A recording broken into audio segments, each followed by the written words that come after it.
Stocks are mixed ahead of Wednesday's meeting in Europe. Asia was higher, even though Thailand is experiencing some extreme flooding, which is beginning to hit some companies' production. Oil is trending up as optimism climbs for Europe to come up with a plan. And DuPont reported a 23% increase in earnings on stronger demand for ag products. I'm Debra Borchardt, and the morning call starts right now.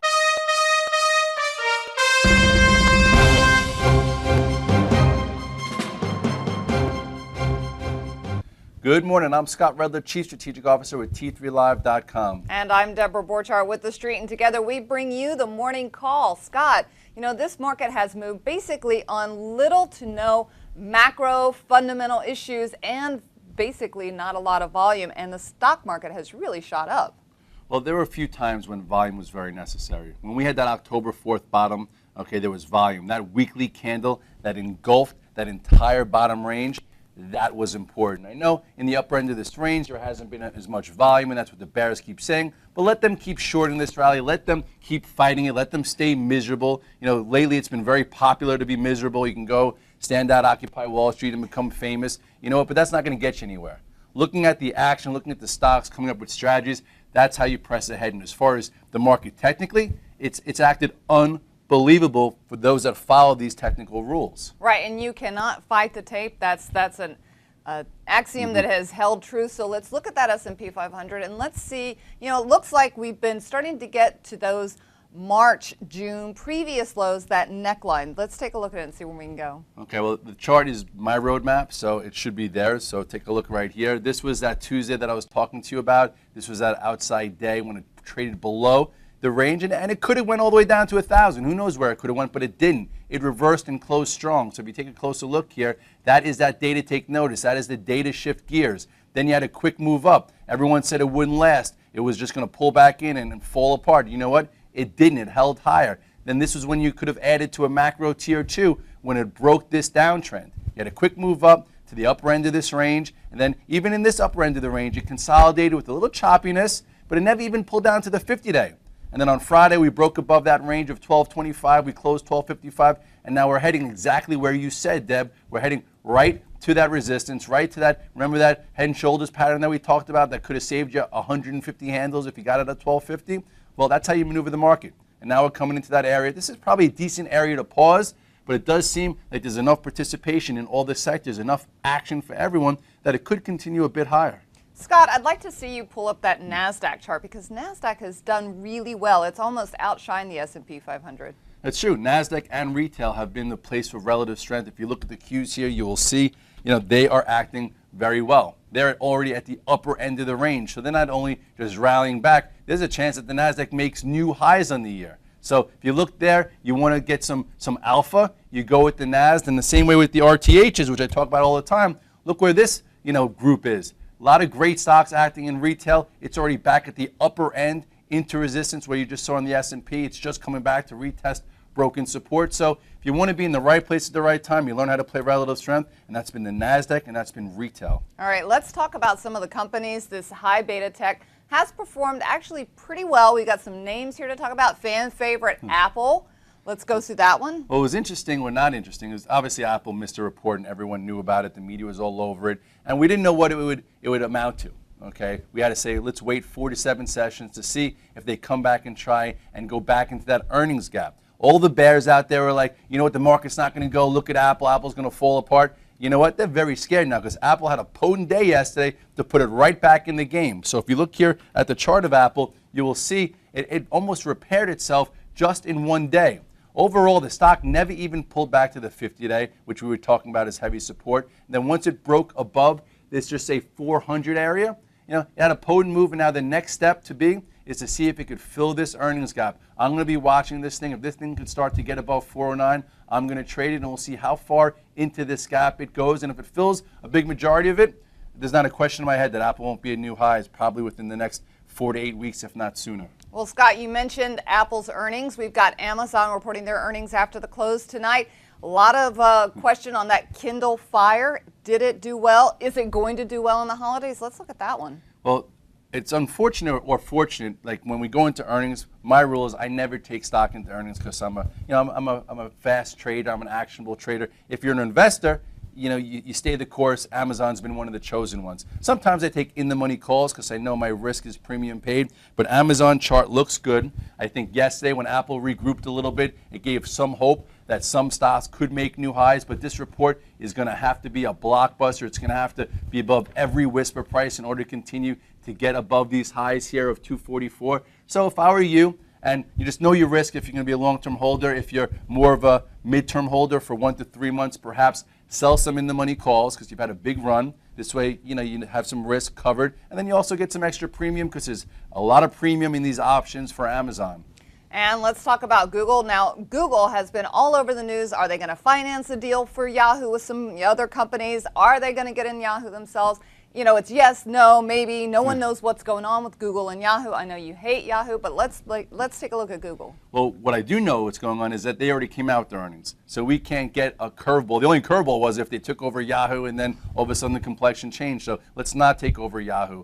Give it to Microsoft if it's all possible. But anyway, Google has held the earnings gap. I've been targeting this for a move above this recent consolidation. This, I think, is a great momentum trade and good for macro holders. It's starting to leave this area. This was your earnings gap. It held it very nicely. It didn't fill it, so the bulls remain in control here above 600, and you should see at least a move back to these highs quick. I wish they would have announced a stock split. If they did, there would have been much more power there, but you got to take what you can get. Scott, we also had some word out yesterday that China may adjust the value of the yuan. That affected a lot of Asian stocks. Let's talk about BIDU and SINA. BIDU and SINA have been, good trading vehicles, but a little bit frustrating for the investor and a little risky for the investor, but they're starting to act better yesterday. Great days for them, so maybe that helped the situation. I do see some downtrends that they're going to contend with, so let's take a look. Both haven't reported earnings, so there's going to be some volatility, but if you look here, this is that major downtrend. Okay, we just had a move off the lows right to that downtrend. We just held higher. So there is some room to this 135, 137. That's going to be a good area to watch to see if does it can get controlled by this, or does it open above it, hold it, and go? It's probably going to take earnings. Same thing with SINA. SINA also has been controlled by this downtrend. If you want to look from a macro stance, the highs, all high, lower high, lower high. Question is, can it break that trend? It came off the lows, held higher. I think as a pivot, some traders are probably going to add to their longs above 96. And then the next real resistance will be somewhere around 105. Scott, when you talk about downtrend, all I can think about is Netflix. After the close yesterday, boy, that stock got spanked after it reported its earnings. People just did not like those subscriber numbers. Well, it's been a broken stock for a while. And, I love a lot of the bears out there, but they were on this stock from 100 to 300. And the question is always, can you stay solvent until you're right? And a lot of them got blown out of the water. All you needed to do is look at the technicals of this chart. When it broke its uptrend, that's when it started showing relative weakness, and it was in a void, and we said that. And it's been broken since. If you take a quick look at Netflix, you will see what I'm talking about. If you go to this longer-term chart just real quickly, as soon as it broke this uptrend, which was following for a long time, there you go. That was your sell signal. Who cares what the fundamentals were? That was when it started to act weaker, and then it made a high, lower high, lower high. That was even well before the news. So now, let's just go quickly to the weekly chart so we could see potentially where, I think it was at 75 when I came in here, where it could hold somewhat. This low here is, nope, it's well through that. This right here is about 62, okay? Around 62 is going to be a spot that it most likely gets to. And then you do also have a small spot here right around 70. So, I guess it's worth looking at on the open, but this isn't for an investor. This is just for a professional to trade versus a quick 15-minute low. If that, I'm going to stay away. Right. I think that they're only going to be streaming a lot of pain in the near term. But there are some other stocks that were the trash. Now they're the treasure, and we're going to talk about them after the commercial.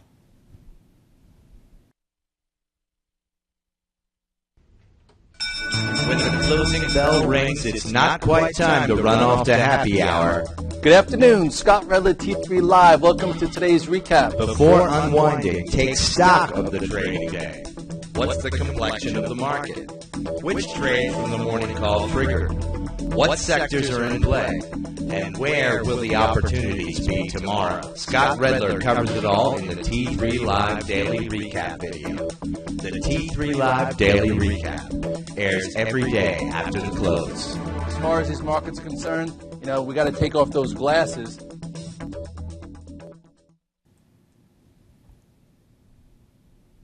Scott, we mentioned before we went to the commercial that we had a lot of stocks that had not been performing very well, but all of a sudden they saw some life and they started to make a move. Question is this move going to last? Probably doesn't last, but it could be a good 2 to 3 day trade. And once a rally continues, it starts to broaden. They start going up to second and third tier stocks. So what I started to look at yesterday is tight patterns of stocks that used to be high flyers that could make a move up. First thing we looked at yesterday was YOKU. YOKU came out on my volume filter, and I was like, wow, this is tight. This was a lot higher. It could be my treasure since it's someone else's trash. So if you take a quick look at the chart, you'll see here, yesterday there was a nice tight pattern. First, it came off the lows, tightened up, made a nice little wedge, and yesterday broke above one little area that I was talking about around 21. It also had volume attached. Look at the volume right there. So my next buy price, I think I could add to this above 23, and this could have a move to 27 to 30. Not saying it's an investment forever, but yesterday was up 8-9%, and I still think it has some room to about 27, 28. Let's go over RENN. That's the Facebook of China. So, this stock, a lot of hope for it, and then it didn't really pay off, but it looks like it's got a little bit of a move here. Yeah, this was a horrendous IPO. First day, never even held above opening price. It's been an avoid, and now it could be a cute trade. I started buying a little bit of it yesterday. If you look here, you will see another nice tight pattern. Okay, a little tight pattern going sideways.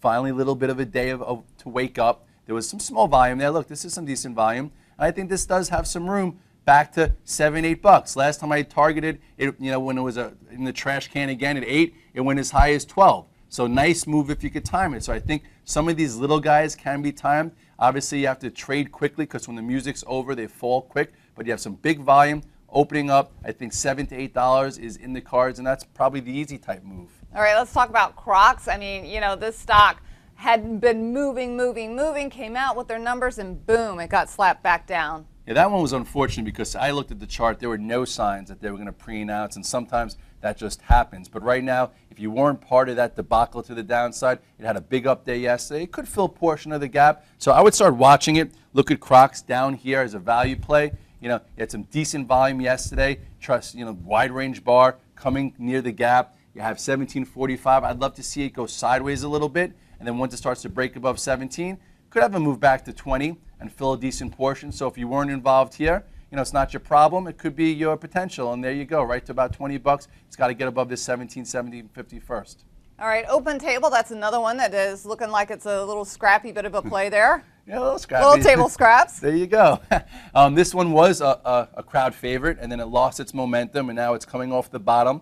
Another trade here just for something to do. If you look at open, you'll see that it got hit very hard. Now it's coming into this downtrend. It broke above it yesterday on some decent volume. So this too, I think, could go from 53 and get up to about 60 before it hits some massive resistance. So for a trade, this open looks like it could be okay. All right, and Juniper, that also had a really nice move yesterday. Yeah, they're looking for ideas. People are looking for ideas because, after big moves have had their move where the relative strength has been working and they start to consolidate, traders need something to do. Juniper's a name you know. So guys like, let me take a look. If you look at Juniper, looks okay also. If you take a quick look, starting to break above big time resistance. I wouldn't say big time resistance, but this lower level. So next area I think it gets to is around the gap. So from 22 to 25, that's a decent percentage. Then who knows, maybe it fills some of the gap back up to 28. So from down here, I think there's enough of a base, so at least you could define your risk for a move back up, a decent percentage. All right, Scott, let's get into the quick hits.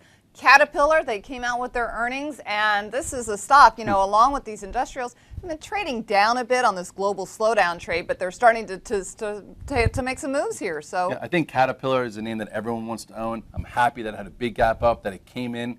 Trade that long versus the earnings gap. It just had a big move, let it consolidate. But I think if you own it for a macro long, just hold it. All right, what about UPS? Do we want to get involved with UPS? UPS just had a really big move. I think earnings are coming out very soon. I would sell some into it, but it had enough of a move that I think there's a lot of people participating. But it's coming into resistance. I'd like to see you buy it a bit closer, to the support area around 67, and potentially, take some profits into the 72. All right. What about steel? What about U.S. Steel? Or do we want to get involved in that? U.S. Steel is coming off the low. The steel sector has been crushed. If you didn't get crushed along with it, it's showing you some type of bottom pattern here. So I think you could stay with it. But again, this is a relatively weak stock that's trying to play catch up based on the fact that we might not be in a world recession. So if you look here at X, you'll see starting to break above this mini downtrend. You know, if you don't own it from up here, it's not your problem. It's your pleasure. And right now, 24.77 could have an easy move back to 30. So I think you could stay with this one at least back to 30. All right, Green Mountain Coffee. You know, everybody was loving the coffee stocks, and then they cooled off.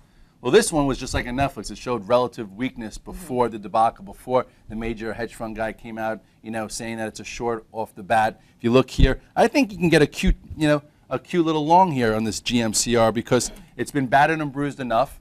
Okay, just so you could see, you know, what you could have seen if you were long here. This is why you actively manage your portfolio. This is when it broke this mini uptrend, came back, retested it, had a small little ascending channel, and broke to the downside. That was your out. If you missed that one, you had another chance right here, and I think this is when, who was it that was heavily short this guy? Mr. Einhorn. Mr. Einhorn, and he's good at what he does, so He people is very listened when he good. came out at 90. But now, you know, you had a bit of a, you know, an up there. You know what? I don't even think it's worth being long, but it does. You know, I wouldn't reshort it until it goes back to 80 to 86. It's a broken stock. It's just trouble, just like Netflix was. People were trying to pick that bottom in Netflix. If they were in it, they got really hurt. Right, John Thaler, it came out today that he got, you know, bought some more of that Netflix on the way down, and he's really been hurt by that. But VMware has held up well after its earnings. Yeah, VMW is one of those, you know, macro tier 1 longs. We've talked about it. It's been on my go-to list for a long time. I like VMW for the long term. Stay with that if you have a macro portfolio. All right, so Scott, you know, everybody's been talking about this European meeting coming out on Wednesday. So what I like to say is, well, what to expect when we're expecting? Well, a lot of people are trying to say it's priced in no matter what, so that tells me it might not be priced in. It means that they could push these things even further if they want to. At this part, a lot of people are saying, what do I do now? I feel like a jerk, or I feel like I missed it. Right, or right. A lot they of people are saying if they don't come out with a plan on Wednesday, we're going to take this rally and shove it. And imagine they don't. Imagine they just put steps in the right direction, because I don't think there's going to be a conclusion for a long time. I think it's going to be a long, drawn-out situation. It's going to take time to work through, and I think that's fine, and the markets come to grips with that. So maybe there might be a psychological day. But the important thing is, if you miss this move, don't revenge it.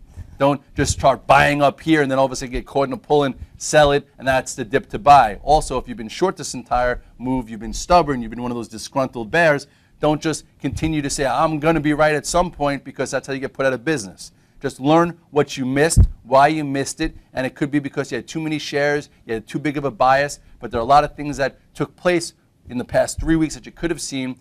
Look at it, identify it so next time you don't miss it, but don't revenge it now. All right, just don't fight that tape. Exactly, and if you want to tune in on the virtual trade floor, in the chat, we talk about the action all day long. We can help guide you through it. If you missed that, tune in for the recap. Have a great day trading.